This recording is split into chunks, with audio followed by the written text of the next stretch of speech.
धन्यवाद है जिनको गृहस्थी में रह के भजन करते हैं। यही शब्द श्री भगवान के हैं। देवर्षि नारद जी ने कहा, प्रभु धन्यवाद गृहस्थी को।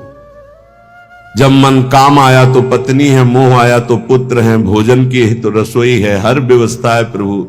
धन्यवाद तुम विरक्तों को प्रभु देना है, जिनको कई कई दिन भोजन नहीं मिलता, हर कष्ट सहते हुए, हर भोग वासना की जलन को सहते हुए आपके भजन में लगे। तो उन्होंने कहा, ये तो तुम्हारी बात परम सत्य है, एक काम करोगे? बोले, प्रभु आज्ञा कीजिए। एक स्वर्ण के कटोरे में पूरा घी एकदम लेवल से,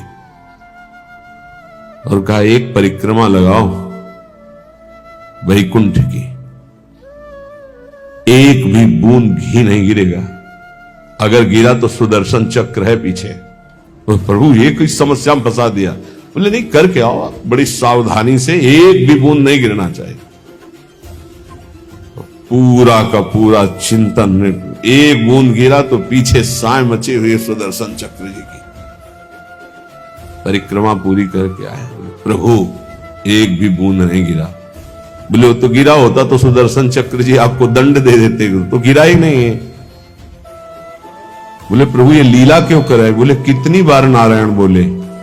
बोले, नारायण बोले लेकिन सुदर्शन चक्र पीछे एक बूंद घी न गिरे, आप नारायण की बात कह रहे हो? बोले, हाँ, गृहस्थी में ऐसे लाखों कार्य हैं, तुम्हें एक कार्य दिया सावधानी से करने का तो तुम भूल गए। गृहस्थी में लाखों कार्य हैं, अगर उन लाखों कार्यों को करते हुए वो मेरा स्मरण करता है तो धन्य है उसका जीवन। सच्ची मानना, बड़े बड़े परमहंसों के माता पिता गृहस्थ ही हुए हैं। बड़े बड़े परमहंसों का उदर पोषण गृहस्थों से ही होता है। बड़े बड़े परमहंसों के शरीर का वस्त्र गृहस्थों से ही मिलता है। आप गृहस्थ धर्म में रह करके यदि नाम जप करते हैं, अतिथि सेवा, साधु सेवा करते हैं, तो सच्ची मानिए वो आपको निश्चित भगवत प्राप्ति कराएगा, निश्चित। एक तपस्वी आजीवन कठोर तपस्या जितेंद्रियता से जिस पद को प्राप्त करता है, गृहस्थी केवल पापाचरण न करे तो उसी से उसे भगवत प्राप्ति होती है। थोड़ा सा धर्म भी महान भगवत प्राप्ति का हेतु कर देगा। ऐसी संतानें प्रकट होंगी जो तुम्हारी पीढ़ियों की पीढ़ियां उद्धार कर देंगी। गृहस्थी बहुत बड़ा धर्म है, बहुत बड़ा धर्म है, इससे बड़ा कोई धर्म नहीं। ये मत सोचो जैसे लोग कह देते ना, अरे हम तो गृहस्थ। गृहस्थ का मतलब समझते हो, हर धर्म का जनक, हर धर्म की उत्पत्ति उसी से होती है, हर धर्म की पुष्टता उसी से होती है, हर धर्म की व्यवस्था उसी से होती है। आप गृहस्थ धर्म को बहुत हल्के में ना ले, भगवान का अवतार भी गृहस्थ धर्म में ही हुआ है। दशरथ, कौशल्या जी, नंद बाबा, यशोदा मैया, देवकी, वसुदेव जी, कश्यप, अदिति जी, जहां भी देखो बड़े बड़े जो वीतराग अवधूत, भगवान को वश में करने वाले प्रेमी महात्मा या साध्वी, वो सब गृहस्थ में हुई। यहां जो कह रहे गृहांध कूपे, गृह में ऐसे अंधे बन करके लगे हुए हैं कि ना नाम जप से मतलब, ना धर्म से मतलब। बोले, भागो इस अंधकार कुएं से, भागो और प्रकाश की तरफ।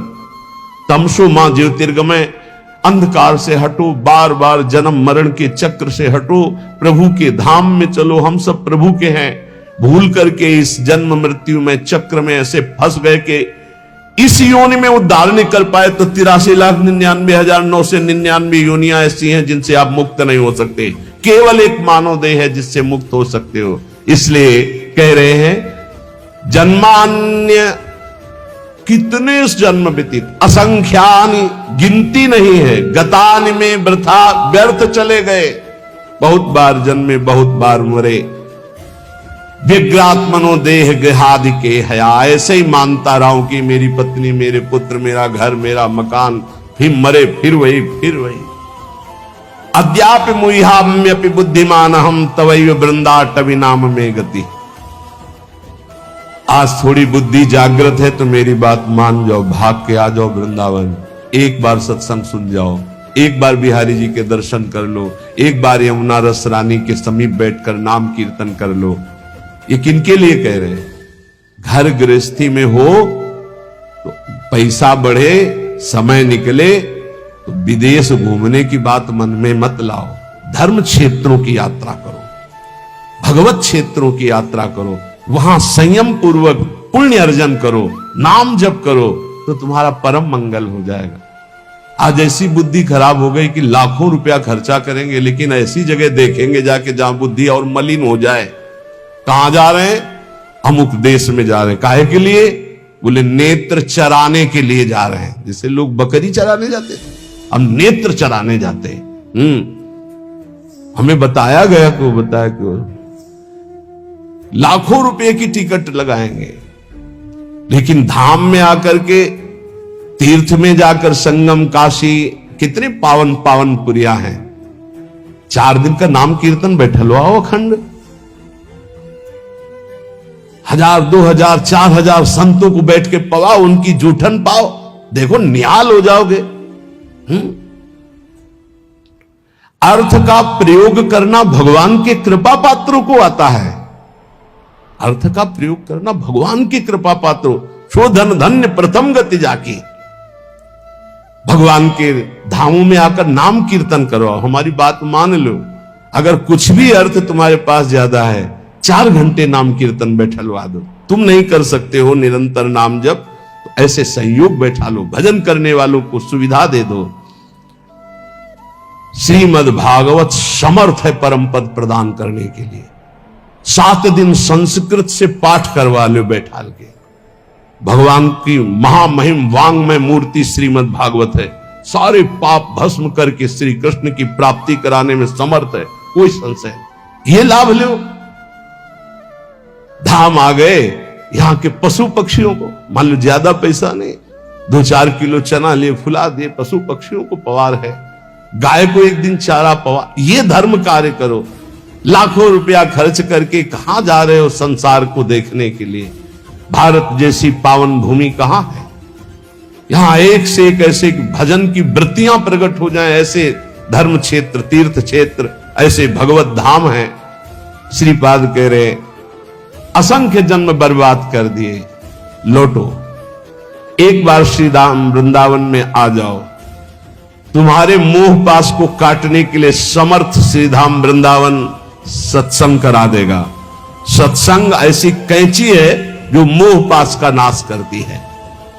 निज सर्वनाश कर्मात्म सुहृत सुतदार मित्र परिवार गणम परिवंचय कर ही दृढ़ बुद्धि रहम प्रपलाई यामि हरि केली वनम। तुम समझ रहे हो कि हमारा यही कर्तव्य है कि इनका पालन पोषण करके खूब चाहे जितना पाप कर्म करे। तो श्रीपाद कह रहे निज सर्वनाश करो। अपने आत्म स्वरूप का सर्वनाश करने वाले, तेरी यह समझ में नहीं आ रहा कि तू जिस पाप कर्म से धन कमा रहा है तो ये तेरा सर्वनाश कर देगा। तू परिवार को अपना सुहृद समझ रहा है, निज जन समझ रहा है, उसके लिए पाप कर रहा है, ये तेरी दुर्गति कर देगा। मरने वाले की अंतिम इच्छा पूछी जाती है ना, क्या अंतिम इच्छा है? ये जो पुण्य का त्याग करके पाप कर्म करते हुए उन्नति को प्राप्त हो रहे हैं, इनकी अंतिम इच्छा पूरी की जा रही है। बहुत बुरी तरह नष्ट होंगे। ये वृंदावन में आप सत्संग में सुन रहे हैं, इसे दिमाग में बैठा लीजिए। पाप कर्म करने पर जो उन्नति प्राप्त होती है, तो जैसे फांसी देने वाले की अंतिम इच्छा पूरी की जाती है, ऐसे तुम्हारी अंतिम इच्छा है ये, भोग लो इसे। क्यों? तुम्हारे सुकृत अब सब नष्ट हो गए हैं। अब जो तुम्हारे पाप कर्म का फल आने वाला है, सर्वनाश का तांडव होगा। आंख खोल करके समाचारों में और संसार में देख लीजिए, कोई भी रहा न को कुल रोवन हारा। इतिहास साक्षी पढ़ के देख लीजिए। प्रगट में वर्तमान समय में, भूतकाल में, तो भविष्य में भी ऐसा ही होगा। ये खुद देखी हुई बात, सुनी हुई बात, पढ़ी हुई बात, समझी हुई बात कह रहा है। पाप कर्म करने वाले की उन्नति का मतलब है अंतिम इच्छा। अब सर्वनाश का तांडव उसके जीवन में होने वाला है, बहुत बुरी तरह उसका सर्वनाश होता है। इसलिए निज सर्वनाश करो, अपना सर्वनाश करने वाले पाप कर्मों को करके स्त्री पुत्र परिवार आदि की कामनाओं को पूर्ण करने वाले तेरी दुर्गति होगी, तेरे परिवार की दुर्गति होगी। इस बात को समझ, धर्म पूर्वक चल, तो गृहस्थ धर्म से ही भगवत प्राप्ति, सबका मंगल हो जाएगा। असंख्य जन्म व्यर्थ कर दिए, अब ये मानव जीवन तेरा व्यर्थ ना जाए, इसलिए